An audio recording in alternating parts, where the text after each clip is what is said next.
Hey guys, আসসালামু আলাইকুম। আজকে আমি একটা রেসিপি বানাবো। রেসিপির নামটি হচ্ছে পাঙ্গাস মাছের মাথা দিয়ে লুডুস রান্না করব।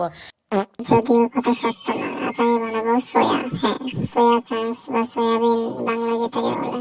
সোয়া রেসিপিটা হচ্ছে যদি বানাতে পারো তাহলে ভালো হয়, আর যদি বানাতে না পারো একদম খারাপ, মানে মুখে নেওয়ার মতো না। এখন এখানে কড়াইয়ের মধ্যে হচ্ছে, বাঙালিতে কড়াই কালাই থাকে, এতে চিটাচিটি করে কিছু নেই। আর এখানে আমি আমার আম্মুর জুয়েলারি শপ থেকে কিছু জুয়েলারি নিয়ে নিলাম। এই আর কি, পেঁয়াজ। আচ্ছা, এখানে ফুলকপি আছে। যে সবজিগুলো একটু তাড়াতাড়ি সিদ্ধ হয় সেগুলো নেওয়াটাই ভালো। এখানে সকল সবজিগুলো কাটাকাটি করেছিলাম। নিয়েছিলাম পেঁয়াজ, রসুন, ফুলকপি, একটা লেবু নিলেও ভালো হয়, লেবু নিবা। এগুলো কাটাকাটি করে নিলাম, কুচি কুচি করে কেটে নেবো, সবগুলো ছোট ছোট করে যাতে সিদ্ধ হয়। এখানে গিয়ে দেখি সোয়াটা হয়ে গেছে, সিদ্ধ হয়ে গেছে। 10 থেকে 15 মিনিট রাখলেই এনাফ। এখানে একটা সিক্রেট টিপস আছে, সোয়াগুলো ওঠানোর পর ভালো করে ঠান্ডা পানি দিয়ে ধুতে হবে। ভালো করে ধুয়ে তারপর ভালো করে চিপিয়ে নিতে হবে এভাবে, মানে একটু মুট করে নিলে এগুলোর ভিতরে যে পানিগুলো আছে এগুলো বের করে নিতে হবে। পানিগুলো থাকলে সেগুলোর ভিতরে মশলা ঢুকবে না, আর খেতে তখন খুব বাজে লাগবে। তো এভাবে নিয়ে আরেকটা সিক্রেট টিপস আছে, এটা হচ্ছে কিমা করে নিতে হবে অবশ্যই। আর এদিকে রান্নাঘরের অবস্থা তো 12টা বেজে গেছে। যাই হোক, আমার আম্মু আসার আগে যাতে আমার 12টা থেকে 13টা না বাজায় দেয় আমার, এই জন্য সব পরিষ্কার করে নিলাম।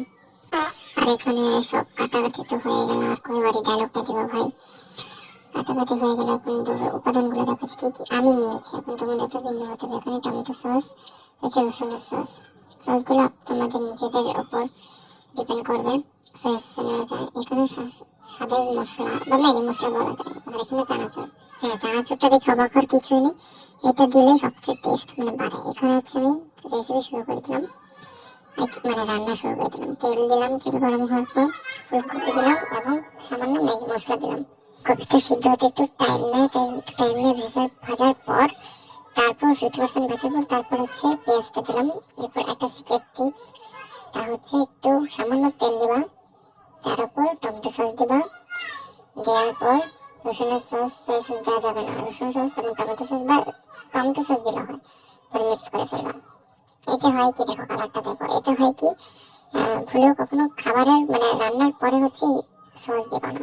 এটা দেওয়ার কারণে পুরো ফ্লেভারটা সেই খাবারটার মধ্যে ছড়িয়ে যায়। এভাবে দিলে, তেলের মধ্যে সসটা দিলে। এরপর কিমাটা ছেড়ে দিলাম, সেই কিমা করা সয়াগুলো এবং ম্যাগি মশলাটা দিয়ে দিলাম সম্পূর্ণ। একটা দিলে এনাফ, মানে একটা ম্যাগি মশলা আমি প্রথমে অল্প একটু দিয়েছি, পরে দিয়েছি। আর তারপর যে 3-4 মিনিট ভাজা ভাজা করার পর সার্ভ করে নিলাম। এটা এরকম, আর খেতে ভাই জোস। মানে দেখা হবে অন্য কোনো ভিডিওতে। সেই পর্যন্ত টাটা।